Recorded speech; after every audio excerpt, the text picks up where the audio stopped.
Good morning, everyone. Today is the 30th of September in the year 2017, and we are at the Ghost Ranch, and it's the third day of our retreat with the theme, In the Arms of Mother Earth. It's the third day already.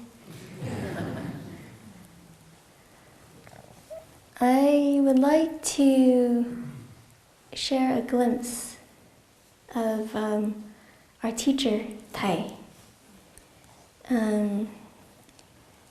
It's funny that this memory comes back, but I think it's appropriate with this theme. Once upon a time, there was a nun.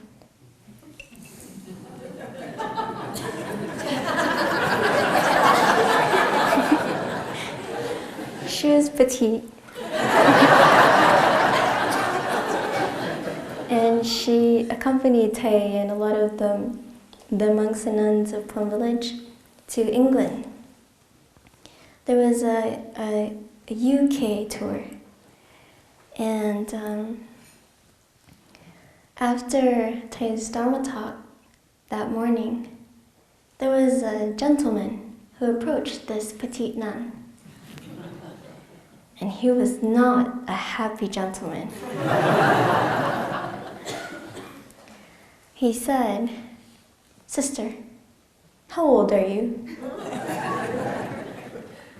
And after she revealed her age, he went on a very long,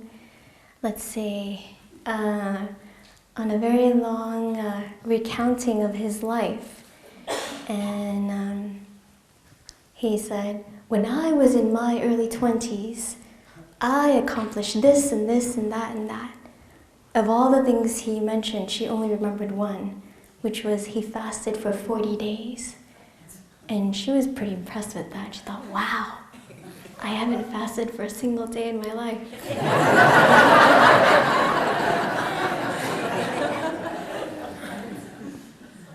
And actually, his main discontentment was about how he felt the Plum Village community wasn't doing enough to help with what he said. He quoted from our 5 contemplations, which is to reverse the process of global change, of global climate. And he said, how can you possibly reverse it? It's too late for that. And then he went on and on about how inadequate we were. And she stood there listening and listening and listening, as she was taught to, deep listening. But after a while, she felt, wow, I'm getting kind of tired standing for so long. And then she tried to offer some of the practices that the community was implementing at the time. For example, Thầy had introduced a no electricity day, which at that time, that nun thought it was kind of ridiculous. No electricity. Every week there was one day where the sisters would have to, and the brothers would have to resort to using candles. And she thought, wow, it's like going back to the old age, but it was fun, and so she just went along with it. And then she also said, well, we have electric cars. And in France at that time, I thought it was pretty new and pretty advanced thinking of Thầy, to try to implement these things in the French countryside. And he wasn't satisfied. And he said, that's not enough. And so this poor novice didn't know what else to do. So she said, well, if you'd like, I can introduce you to my seniors. Maybe they can help you. And with that, he quickly dropped everything and said, nope. And he said, oh. And he just quickly dismissed it, and then he left. But he didn't realize that when he left, he also left behind a sense of discouragement, a sense of despair for this young novice, because she felt like, wow, I'm inadequate as a person. I haven't had any of the accomplishments that this man has been sharing about. And he also just, in a way, put down my entire community. And that was a huge hurt for me because I loved my community. And then this nun felt pretty defeated. And so she just went about her day quietly. And for some reason, after, I think it was a little bit before lunchtime, where this nun had to go into Tai's resting area with a few other attendants. And word got to Tai's ears. And then Tai said, young nun, come here. Because she was trying to hide in the corner, trying to be out of the way and not disturb him. I mean, he's a VIP, right? And the more you try to hide from him, the more Zen master he gets on you. He's like, come here, my child. So she reluctantly came out, and then he said, so, what's this I heard about somebody picking on you? And she was astonished. She said, who told Tai? It just happened this morning. And he said, so, what happened? Did he say that we weren't enough, we weren't doing enough to reverse the process of global warming? And she said, yes. And then Sister Chen Kong popped in. And Sister Chen Kong said, well, what does he know about global warming? And does he take care of his own family climate at home before he worries about the climate change in the world? And she was like, whoa. This novice didn't even think that was possible to think that far. She just thought, oh, he said we're not good enough, so we're not good enough. But Tai and Ziguoten Kaum, they were trying to point at something else. Before we take on activism, have we taken good care of our own climate inside? And then have we taken care of our family, the climate within our family? And this nun was pretty blown away. She just stood there. Oh, wow. And Tai finished off with saying, next time you see him, show me. I'll talk to him for you.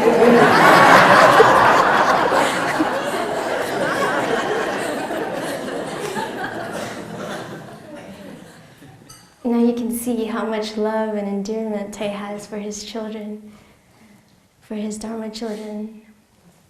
And actually, before this trip, I was also trying to shy away from sitting on the podium like this because that inner novice, or that inner child in me also felt like I was inadequate.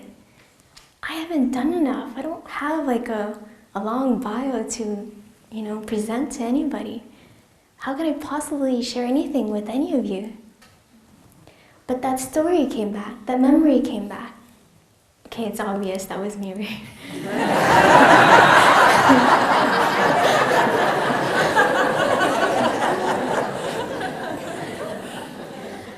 And so I bargained with my siblings, and so I said I'd share a little bit, half.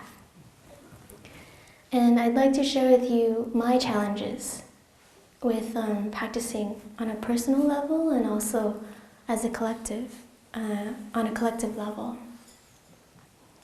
I think one of the most important teachings that has helped me so far is a teaching on interbeing. My happiness depends on yours, and your happiness depends on mine. In a small family, maybe the child or the teenager or the young adult may think, this is my life, I can do whatever I want with it. You can't butt in my life. I can love whoever I want to love and pursue any career I want, and parents have no say in it. That's the opposite of interbeing. Because actually we know that when the child is unhappy, then the parents are also unhappy, and vice versa. And in the sense of interbeing, we don't have to choose one or the other. I think a lot of us grew up with a very strong impressioned sense of dualism. Right or wrong, good or bad. These are the two that really stand, the two pairs that really stand out for a lot of us.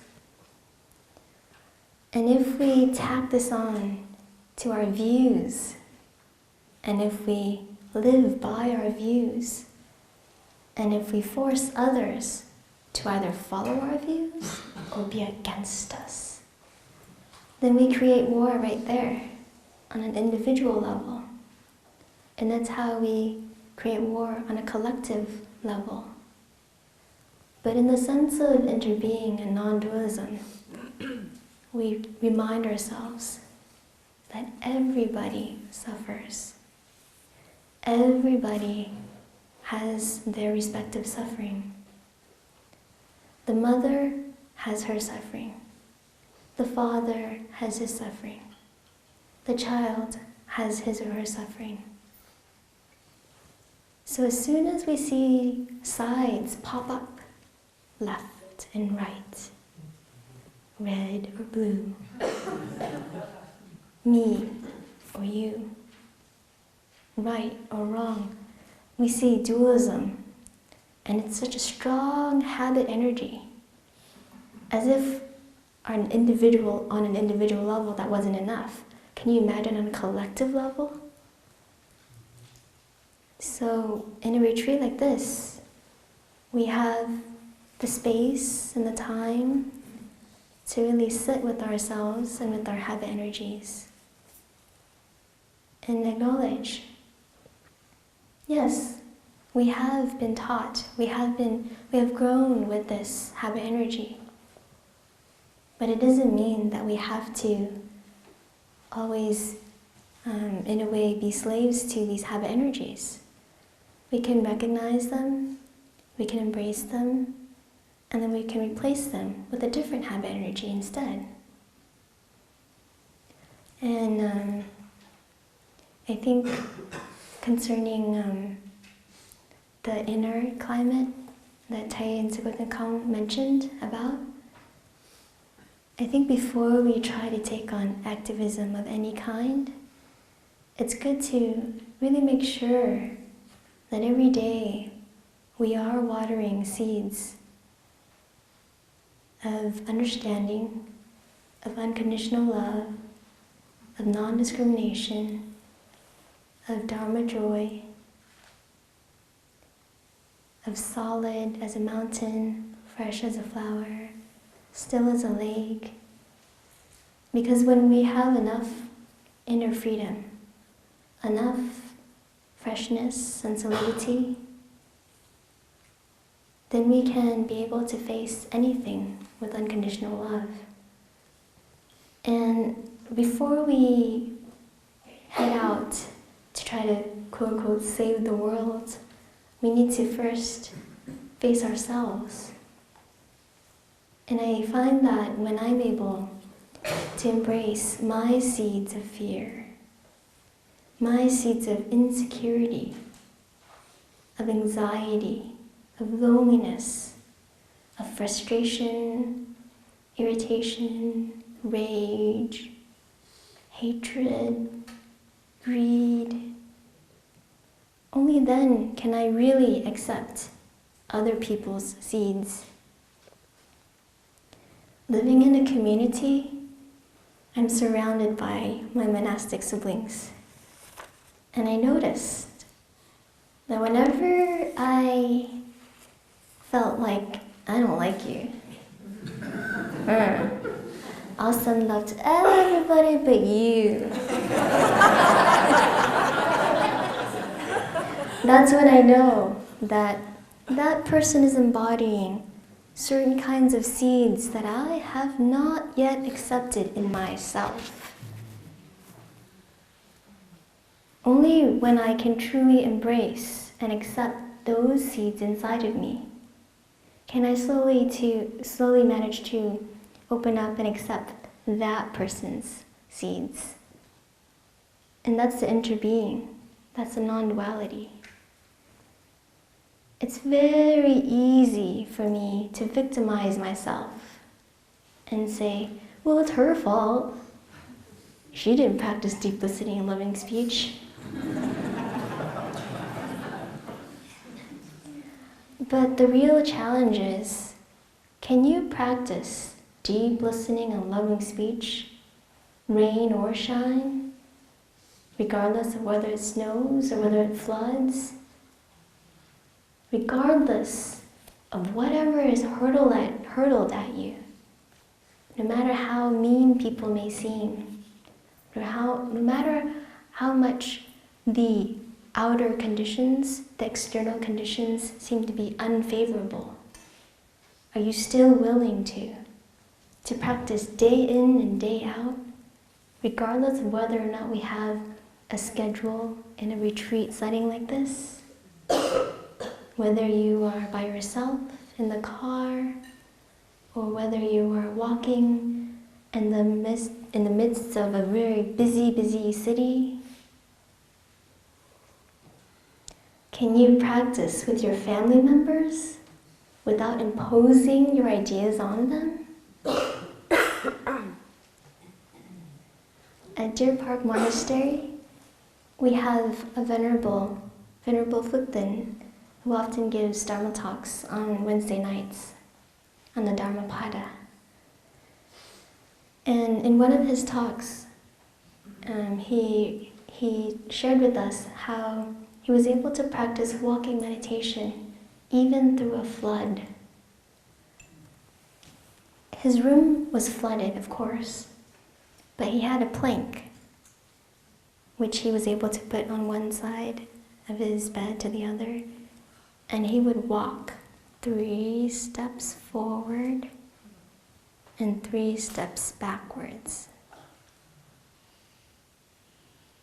Can you imagine doing that for an hour? Would you get bored?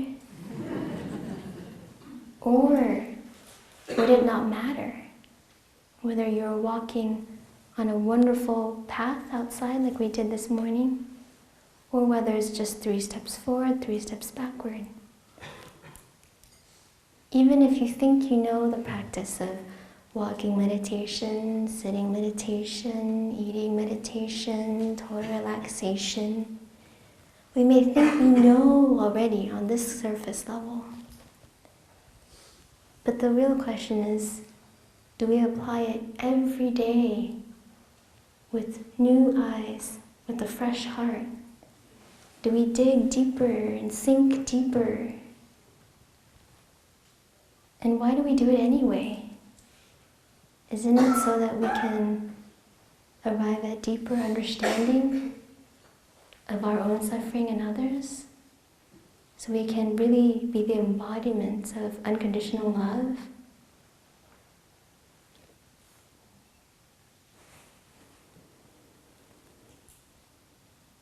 Perhaps we can hear one sound of the bell.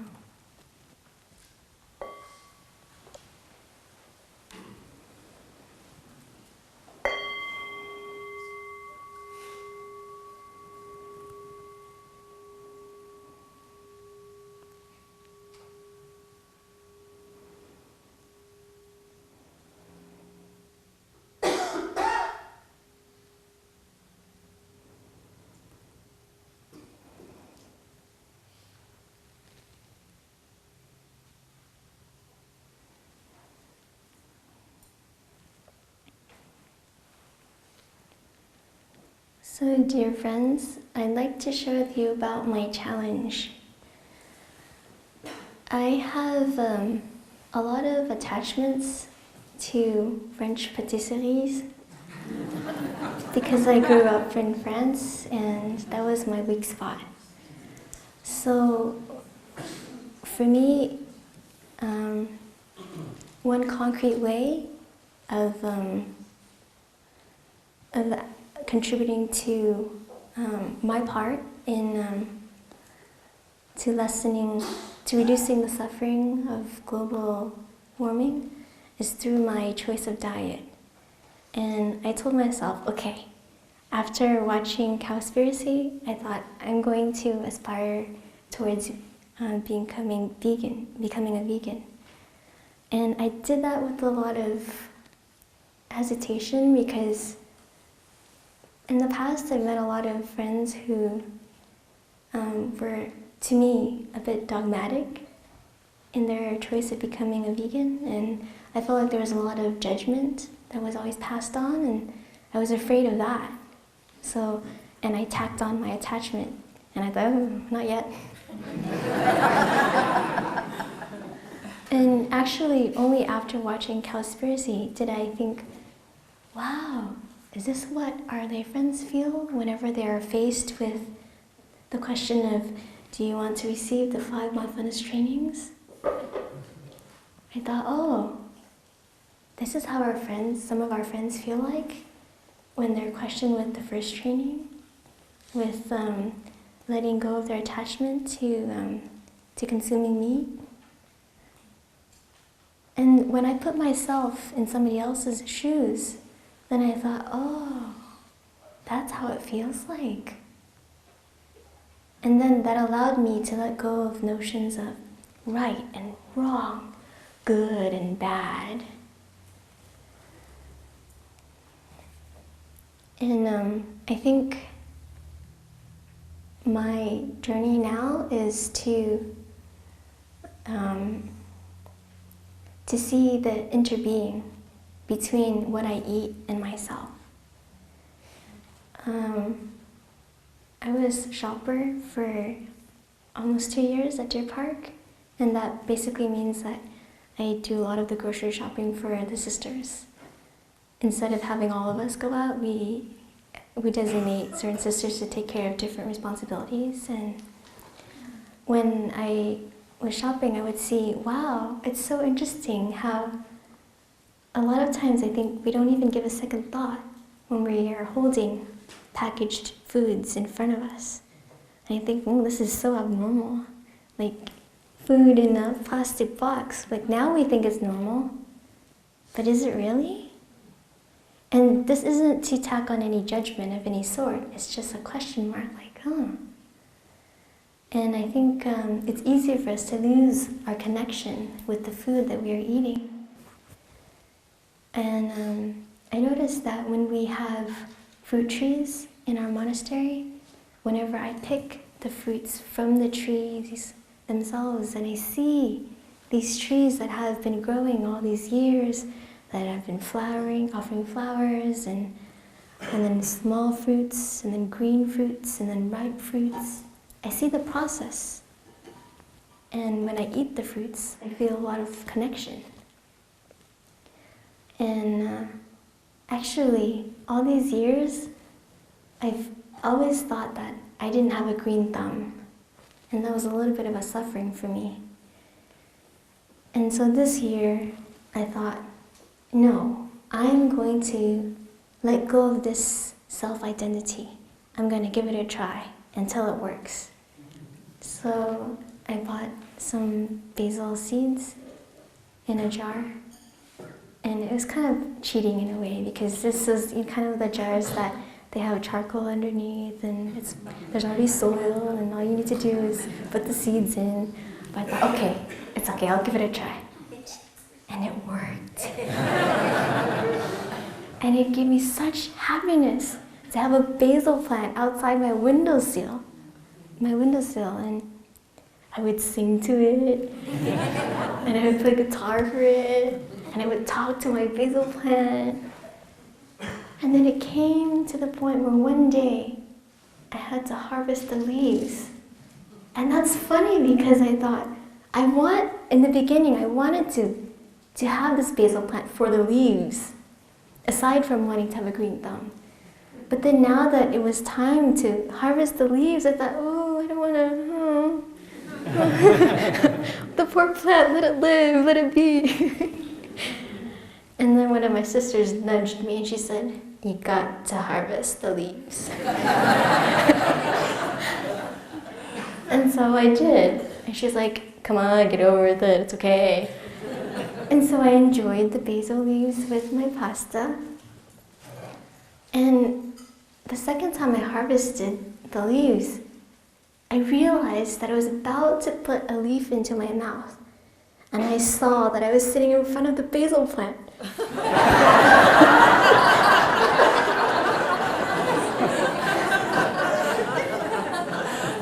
And then I felt so shy and so embarrassed, and I thought, what if this basil plant won't like me anymore if I eat its leaves in front of it?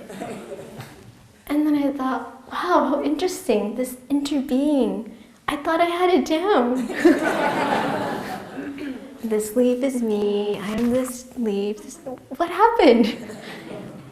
And so I talked to the basil plant, and I in the light of it interbeing, and I thought, wow, if I had this kind of connection with all plants and minerals and all the food and the entire world, wouldn't that be great?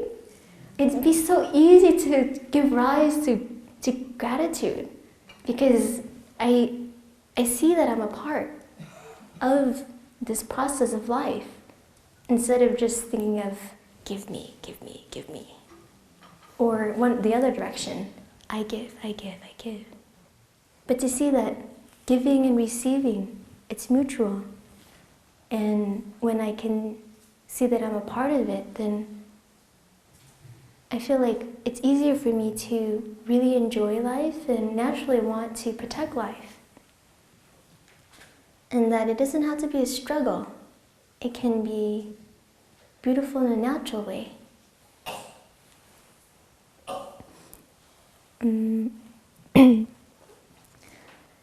And I'd like to also touch on the calligraphy that we see on our pamphlet, I am in love with Mother Earth. When Tai first shared this line in one of our Dharma talks, and when I first saw the calligraphy, I thought, wow, that's brilliant. But I left it as that. And it wasn't until I visited Zion National Park where this calligraphy came back to me. And I thought, this is the meaning of Tai's calligraphy. This is what he means.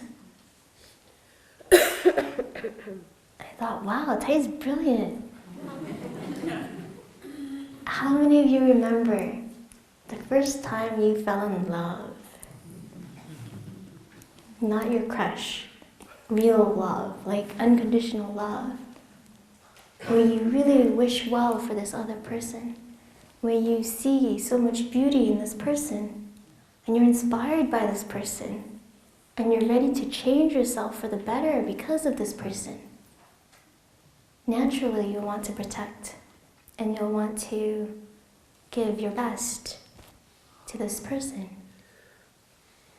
So if we can appreciate the beauties of Mother Earth all around us and see our connection to Mother Earth, naturally, all of our actions will arise out of unconditional love. And we won't have to point fingers and say, you have to protect Mother Earth. You'll naturally want to. And for me, going forth, I try to not just stop there. Not just with, okay, I did my homework. I will do this and this and this, and that's it. I want to be able to also inspire others through my own embodiment. In the same way that I have received that kind of patience and self-embodiment that I observe from others. So I'd like to go back a little bit and share about my dad. I'm a little bit all over the place because I'm kind of going by the flow right now. I think I've been very blessed to learn from many teachers, and my dad was one of my teachers who inspired me to become a vegetarian. And ever since I was little, my dad has always been my guide, or someone who I've looked up to. And it was easy for him to be a vegetarian because he was born into a Buddhist background. It's part of our trainings, and he was surrounded by a Vietnamese community, and he often took my sister and I to the temple on Sundays.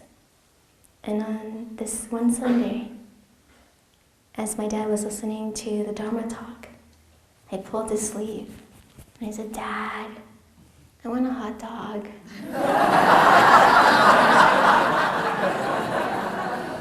And my dad, he's normally a hot-tempered man. Normally, he could easily have yelled at me and said, "It's a Sunday! Don't you know it's the one day where you shouldn't eat meat, Just hold on for another hour, it's almost done." He could have said all of those things, but he didn't. He merely looked at me kindly, and he said, "Okay, my child." And so he took me outside of the temple. He held my hand. We crossed the street to the gas station, AM, PM. And he got me a hot dog. And I was so happy because not only was I able to satisfy my craving, but my dad didn't judge me. He was very accepting, and he didn't try to force me to be an adult when I was a child. He accepted me where I was at the time. And throughout the years, when I saw how patient my dad was, how accepting he was, and at the same time, how he kept his ground, he persevered with his own beliefs and his practice and his embodiment. That helped me to see that, oh, I want to be like that too. And I think when I receive the kind of acceptance and the kind of patience from others, and I don't feel like I'm being judged upon or frowned upon, it's easy for me to be inspired by the love and the care that I see. I just observe, and I go, oh, I want to be like that too. So a lot of times, we don't need to try too hard in forcing others, just by embodying it ourselves. It's also what we call teaching the Dharma through your body, through your being. I think that is also a way where we can spread the love and help others fall in love with Mother Earth in that way. And on a personal level, how I want to practice in order to not just practice on my own level, but to share with others is I work in the children's program at Deer Park Monastery, and it's a wonderful opportunity to be with children and not just to teach them the Dharma and give them spoonfuls of the Dharma, but also to learn from them. And I find that when we are able to instill love for nature in children, they can go so far. And they can also help with preserving Mother Nature. And a lot of the children, they don't really need us to instill it. You just put them out in nature on a hike, and they naturally fall in love, and they naturally want to do something to help. And whenever we would have the 2 promises recitation at Deer Park Monastery, sometimes we would speak to the children, and it's kind of like a Dharma discussion, but for children. And you would be amazed by the love that they have for endangered species. So I think that's also my way of trying to continue to share this work, so it's not just, oh, I feel hopeless, what can I do as an individual? But to really see that, no, together we can do a lot. What are you talking about? That's how all great change happened. From 1 person, 2, 3, 100, 200, and beyond. So whenever we feel that seed of despair come up, we can recognize it, And we don't have to fall into those traps of thinking that, what can I do as an individual? It's the opposite. Yes, it's because you're an individual, and we can add up many individuals. So that's briefly how I'd like to share how I practice. And one last thing I'd like to add in, since I know I'm really out of time right now, is there's an image in the Lotus Sutra that I would like to leave you with. Originally, I was reluctant to share this image because I don't want you to misunderstand my intention behind it. I'd like to just share an image of this image in the sutra, which speaks about the Buddha, Shakyamuni, who was in the presence of a group of bodhisattvas, and they asked Shakyamuni Buddha if they could, in a way, like be his continuation in helping to protect and to share the teachings of love and understanding. And interestingly enough, you would think the Buddha would say, sure, go ahead. But he didn't. He said, oh, we already have a group of bodhisattvas taking care of that. And then from the earth, it rumbled, and from the earth, like the earth opened up, and there were many, many, countless bodhisattvas from the earth that sprung up. And they're like the earth bodhisattvas. And the Buddha pointed to them and said, they're the bodhisattvas who will continue to protect and to share the teachings of love and of understanding. And the reason why I was hesitant to share this image is because I don't at all want to appear like I'm trying to convert anybody to Buddhism, and also because I find that sometimes it can be misinterpreted as superstitious or kind of mystical. And I think my takeaway from that image is we can all be those bodhisattvas who want to help ourselves and help others. And we can protect Mother Earth in that sense. Thank you, everyone.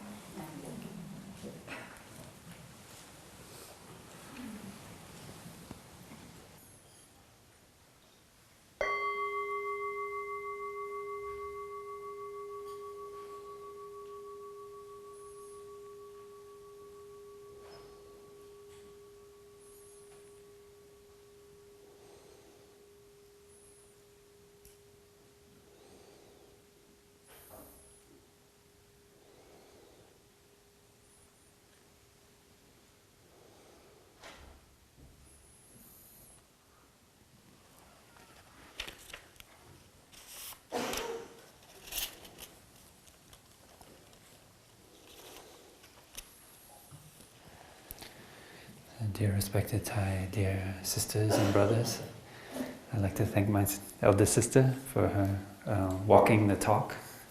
She was really an inspiration for me, and one of the nuns that was trained very closely by our teacher.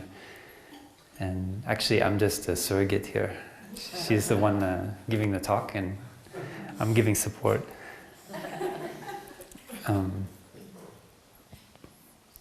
You know, one of our key practices that we, Sister Mangni shared about, is about taking care of our inner climate, is taking care of our relationships.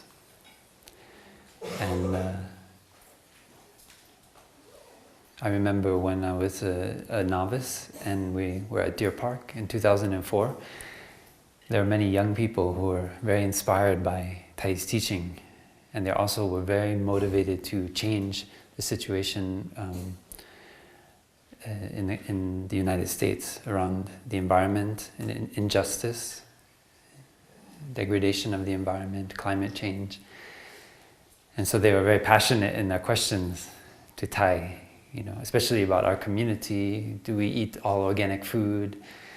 Do we do enough to live in a sustainable way?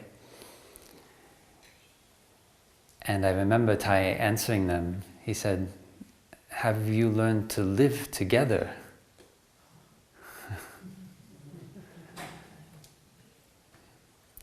We can do all those things in the community, but if we don't like living with each other, what is the point?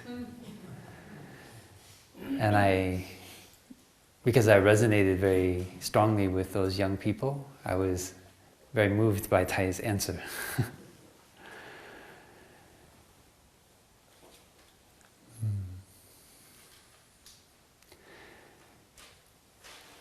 Later, I was asked, still as a novice, to come and live at Deer Park Monastery. And it's a beautiful place. And it's a mountain chaparral. And we were a lot of young monastics, and we were very enthusiastic to find ways to live more simply. Tai had just started as well the No Car Day, which we still practice in many of our monasteries. And so we wanted to go even farther, so we found that we could buy some used cars and run them off of vegetable oil. They were like, we called the French fry cars. Every time you turned on the engine, it started to smell like French fries. And our brother in our community, the brothers and sisters like to fry some things, so we could reuse the oil from the kitchen to run the cars. Well, eventually they broke down, but anyway. And we also worked to get a grant so that we could run the entire monastery off of solar power. And so we still are using those solar panels today. And I remember I was very inspired by all of this positive action on the part of the community. So I started to write down a kind of, it was kind of like an evaluation, our ecological evaluation form for each of our centers. And it was I thought, very inspiring, and how we're going to have more sustainability and change our light bulbs to use less energy and recycle our, all of our waste, and and on and drive less, and many things. And then some way that each of our centers, we could do a self-evaluation every year to see, how well we are doing, eat organic food and so forth. And I was waiting for Tai to come over on the tour, and then I grabbed Tai Phap Yung, who was the abbot at that time, and I don't know how, but I convinced him to go with me to present my idea to Tai at the new Blue Cliff Monastery. And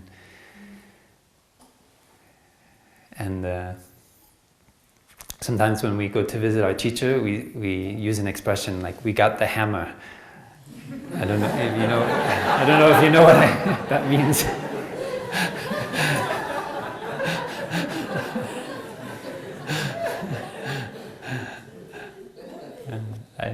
Tai, at the same time, he's very gentle, but he's very strong. And I remember reading the whole text that I'd written and put so much time and energy into,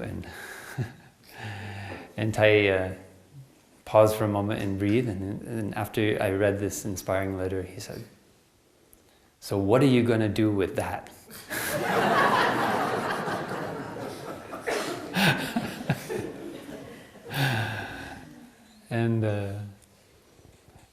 But being Tai never closes the door. Or at least in my experience, I never felt Tai close the door. He let the hammer drop, boom. But then, you find a way to really drive the nail home in a way that it can be useful, not just hitting whatever on the board. I think I was a little bit off. Of course, Tai has many years of experience building community in Vietnam, in the West, and he's definitely the best community builder that I've ever met.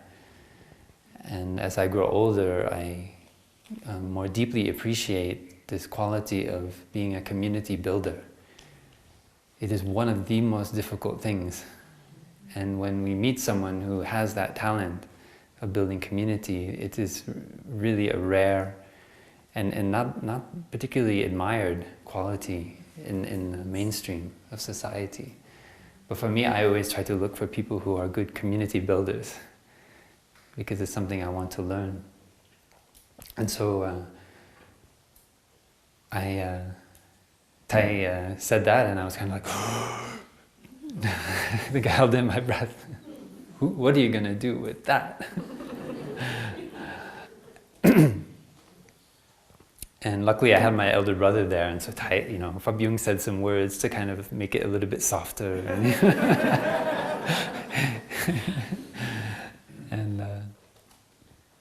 And then Tai proceeded to say, this is what we need to do. We need to help, we need to inspire people in their individual practice, making a commitment to how they can practice to be more in harmony with Mother Earth.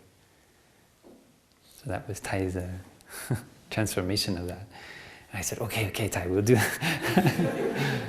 I think Tai saw that if we impose such a restriction on the community, that it can very likely lead to suffering and pain and a lot of conflict in the community.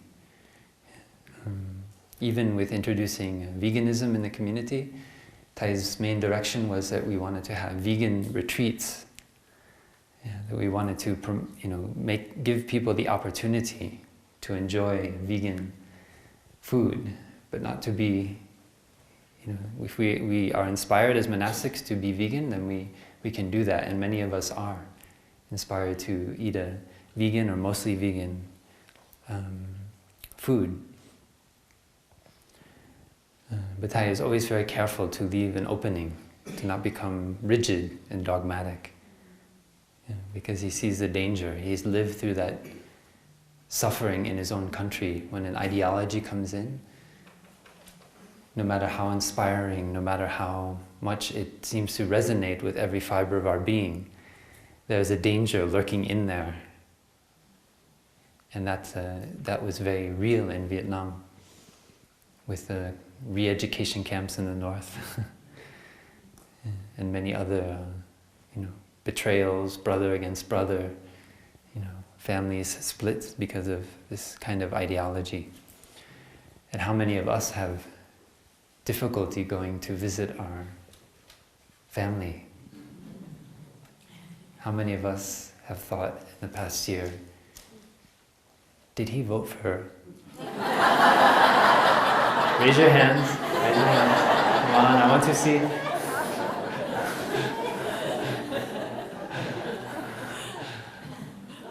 Our 45th president.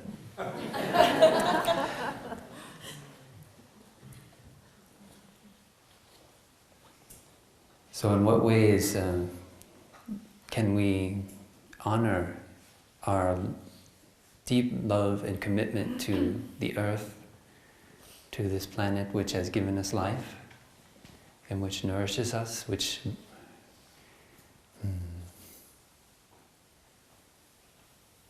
I want to say in French, qui nous émerveille, that, I don't know, how would I say, that puts us in wonder, or that amazes us. I want to say that wonders us, but that doesn't work. How do we honor that love and commitment and still also have peace and harmony in our family? Not allow that love to divide us from our loved ones, from our community. So that is a teaching I felt I received from Tai at that moment. I was, and I'll share one other image, a personal story. And I think it was 2013 maybe. Tai went to Asia, to Thailand, and I was part of the delegation going there. And there was a woman who came and she offered a big piece of land for us to use for our movement for young people we call Wake Up. It's a movement Thai started, and the original title was Young Buddhists for a Healthy and Compassionate Society.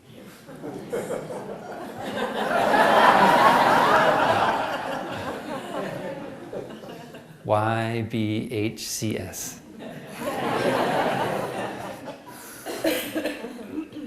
We want to stay at the YBHCS.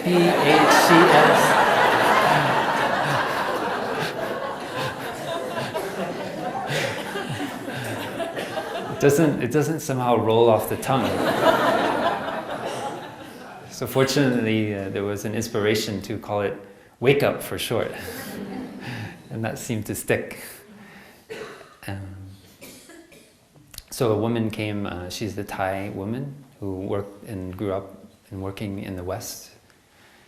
And she shared that her brother had a large piece of land. It's actually a kind of hotel with a large space for activities, and her hope was that her brother might be inspired by, as she was, by Thai's teaching and what Thai was trying to do, that he would open up the space for the use of the young people in Thailand, that they could come and they could do activities, hold retreats. And so he said, wow, that's wonderful. And she said, well, why don't, maybe some of you can come and look at it. And we said, okay, and meet with him, and maybe he will be inspired by that. And so we went, just before we flew home. A group of us were going home straight from Thailand, so we decided to stay there one night. And so we met her older brother, and he was very inspired by all the movements for climate change, to transform the situation of climate change. So their family had inherited a lot of wealth, and so he had algae converters that made electricity. He showed us these algae in vats with the sunlight shining on them, and then it created a kind of biofuel, and they had taken a big internal combustion engine out of a Toyota, and it was kind of sitting on a stand, and so that they would run the biofuel from the algae into this engine, which then would run and power an electrical generator. So it was like converting the sunlight to, the algae was producing this kind of biofuel, which then ran the engine. He had a LEED certified house. The Prince of Denmark had come to inaugurate the house. Wow. But as he proudly showed us around all of these and many other kinds of installations of sustainability, I looked around and I noticed there was nobody there. And so when we were having dinner that night, I asked him, I tried to find a skillful way, because this was a very wealthy man. I felt a little bit proud. And I said, well, how do you think you will build community here? And because I saw the only people there were the people who were paid to sweep up the leaves and keep the grounds clean. And I said, do you think will you just pay people to live here? Yeah. And I didn't say that. That was a little bit too strong, maybe. That's what I was thinking, but I didn't dare to say it.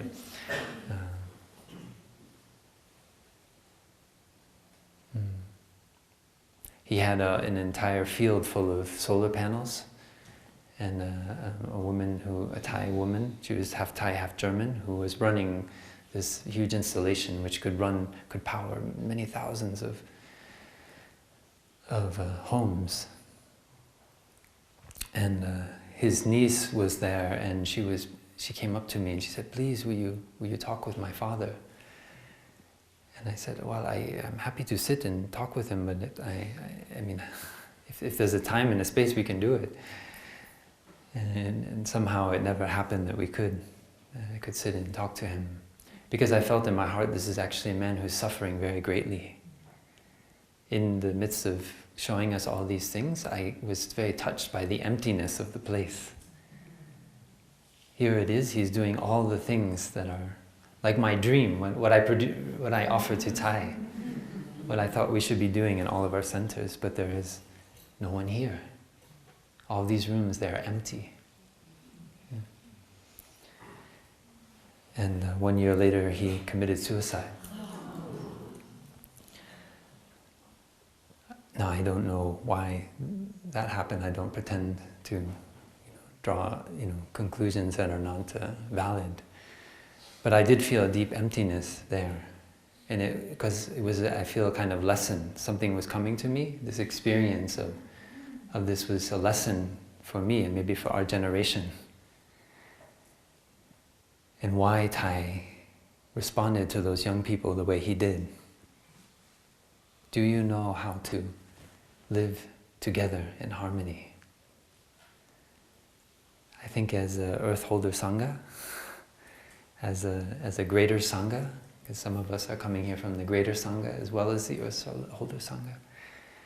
Yeah, this is a deep question, and this is the question I'm asking myself every day in my relationship with my brothers and my sisters. Because this is, for me, the key to our not only our happiness, but also our survival, is our capacity to live in harmony with one another. To be able to build brotherhood and sisterhood with one another in such a way that we can really be earth holders. If the holders are not, like my sister shared, like these bodhisattvas coming up from the earth, if they are not solid on the way of a bodhisattva, then it's very difficult for us to think about changing the earth. We need to take care of this despair that can appear. Thai has often told us that despair is one of the most difficult, most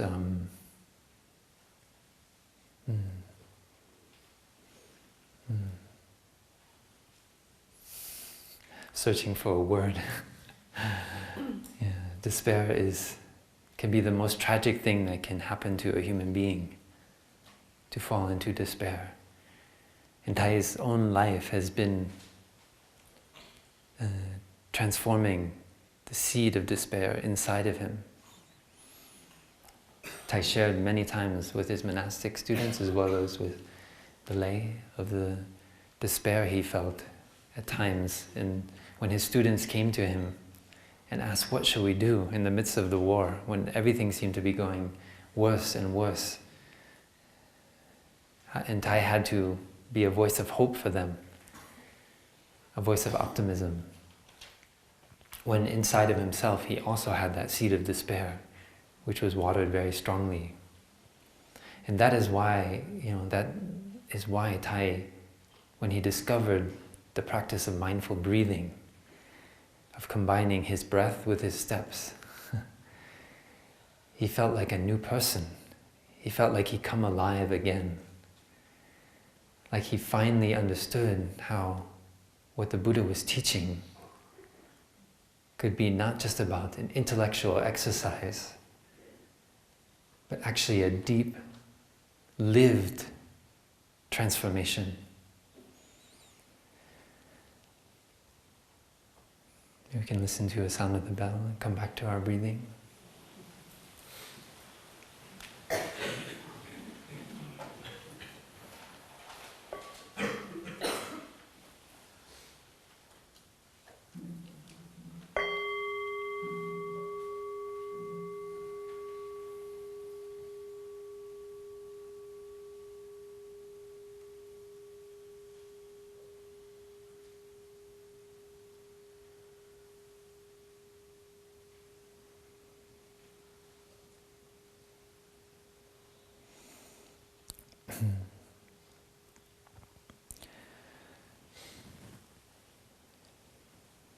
In the invitation for this retreat,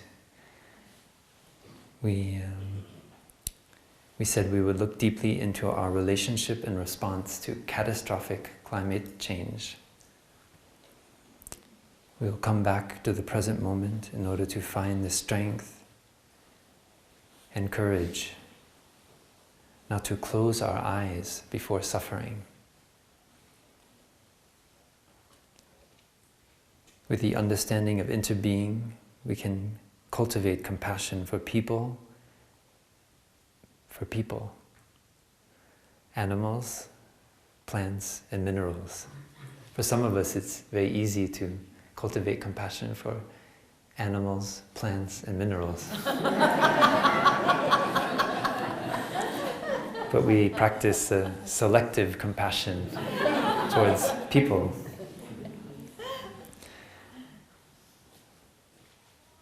In this way, we practice to transform our difficulties, strengthen our joy and peace, learn how to live more sustainably, and maintain skillful activism while remaining stable.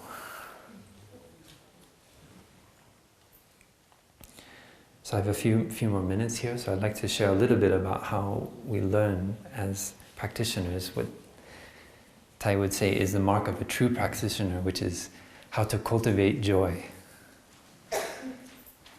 Thai, in his last public talk, shared, repeated twice, the practice of a good practitioner knows how to generate a feeling of joy, a feeling of happiness, wherever they are, whenever. He repeated it twice in French. He was in a wheelchair. And if you watch the video, it's like Thai almost wants to come out of his wheelchair when he's saying it. A good practitioner knows how to cultivate a feeling of joy, a feeling of happiness, wherever they are, whenever. Whether they're marching in a climate march, whether they're in a sit-in in a governor's office against coal mining, like the poet Wendell Berry did in his 80s. Yeah. Wherever we are, we learn to cultivate joy, cultivate happiness.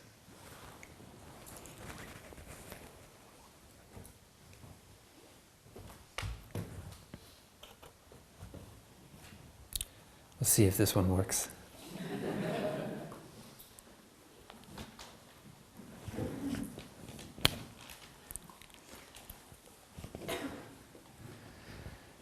So many of you have seen before.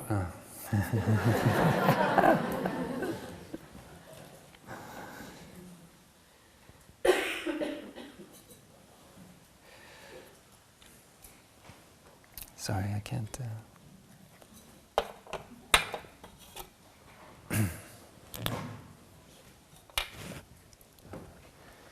So many of us have seen how this works before.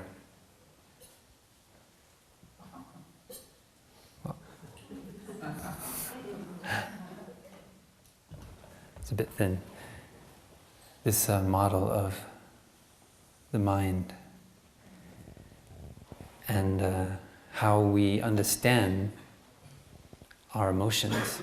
All of our emotions have a nutriment. So everything that arises in the world needs nourishment. That is very important to understand because it means that our anger, our despair, as well as our joy and happiness, they all have something that nourishes them. If there's not that nutriment, they cannot manifest.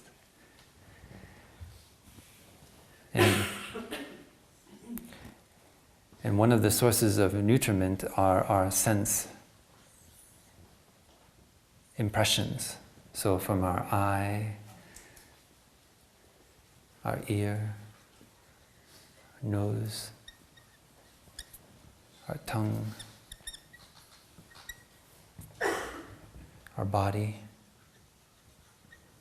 and this is our mind consciousness, which intersects all of the senses.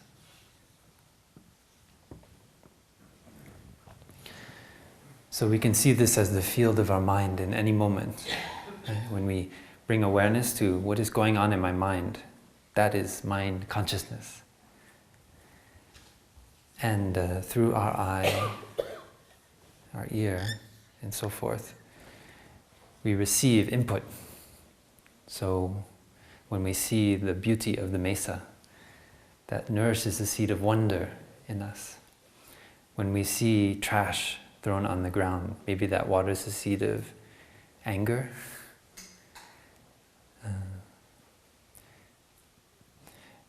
It turns out, though, that we have, before those seeds, which are, as we know, deep in our store consciousness, like seeds in the earth, right, that are hidden from our view,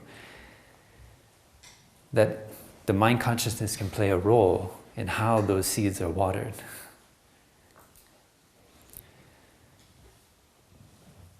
We have seeds down here of joy, also seeds of anger, sadness.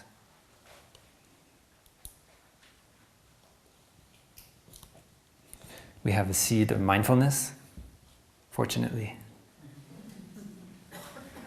Seeds of concentration, of insight. And so when we see some trash on the ground, it turns out that our perceptions play a role in how and what emotion is nourished in our consciousness. That is the point at which we can intervene as practitioners. This is what Tai is referring to when he says a good practitioner knows how to generate a feeling of joy. It doesn't mean that we turn away from the world, that we close our senses. It means that we know how to make skillful use of our perceptions, how to transform when we see that perception coming from seeing the trash on the ground touches the seed of anger. We can instead start to cultivate compassion. Maybe one of us has thrown trash on the ground sometime in our life. Maybe we have a son or a daughter, and when they go out with their buddies, and they buy McDonald's and throw it out the window. Yeah. So if we only water that seed of anger, we become angry and we don't change the situation. But if we're able to transform that into compassion and understanding, say, yes, I also was unskillful at times. And the unskillfulness of the person who threw that trash onto the earth can be a way of helping me to transform my mind. We redirect the nourishment. So normally this goes boom, straight to our anger. And then anger comes up like a flower. Because anger is a kind of flower. We don't discriminate against the weeds. We look to see how the weeds can be used in a skillful way. So for me, when I see the seed of anger start to be watered in my consciousness, right away I learn to transform it, like a kind of Aikido. I'm skillful, because I know that before I've allowed that seed to be watered, to overwhelm my consciousness. I like to use the example of like a big oak tree. Here I drew a flower, but we have many oak trees in Upper Hamlet. And when an oak tree is fully grown, it's very difficult to move it. Even I try to push it, like my sister shared yesterday. When we have suffering, we try to push it away, but I can't move the oak tree. It's too solid, it's too strong. But when it's a mast year and the oak gives its acorns to the earth, and I see an acorn sprouting, it's actually very easy. Just with a little tap of my foot, I can move that acorn aside, and that future oak tree does not come to be. So this is where we have to develop our skillfulness. We have to notice that when sensory input comes, and it starts to water a seed like anger or sadness, despair, in our consciousness. We need to practice and see it as a little acorn in that moment, receiving the nourishment, putting out its first leaves, putting down the root into the earth, receiving water from the rain. If we are skillful, we can know, that is anger. And I know when anger grows up strong, it's very difficult for me to do anything about it. But if I'm skillful with my mindfulness, I can make a change. So I can decide instead to water the seed of compassion and understanding.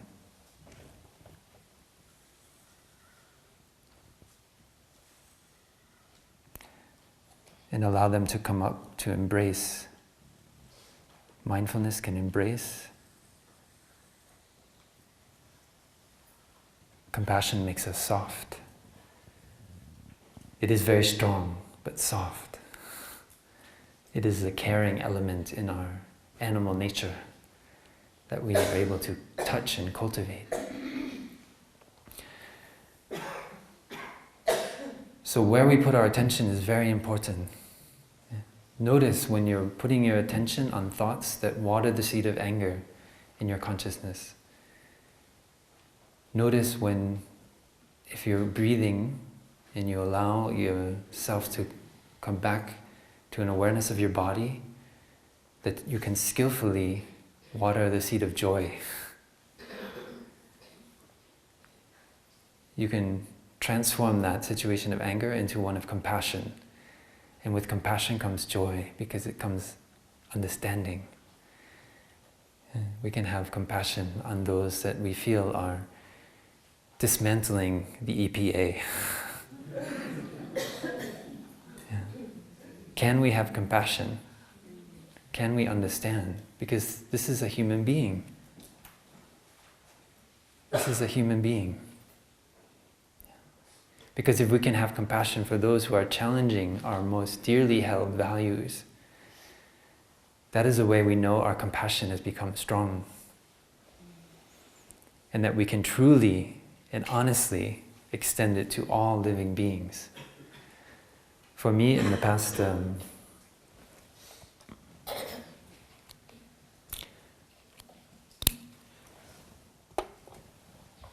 few months, I've deeply practiced to have compassion on our new president. It's very difficult, to be honest. It's very difficult. And you may say, why have compassion on him? There are other people more worthy of having compassion. Yeah. I think many of us have gone through many difficult emotions in these past year. But I invite you to look at the situation as one of practice. Yeah, many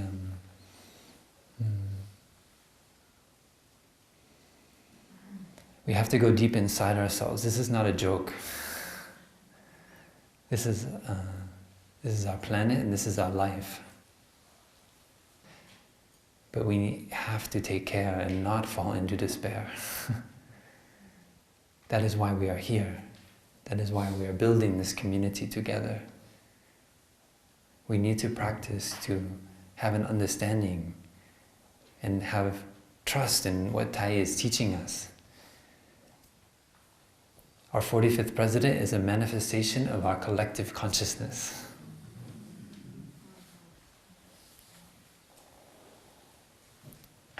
It means that we don't have yet enough brotherhood and sisterhood, enough understanding with our neighbors, enough understanding with those on the other side of town, enough care towards those in the state down there.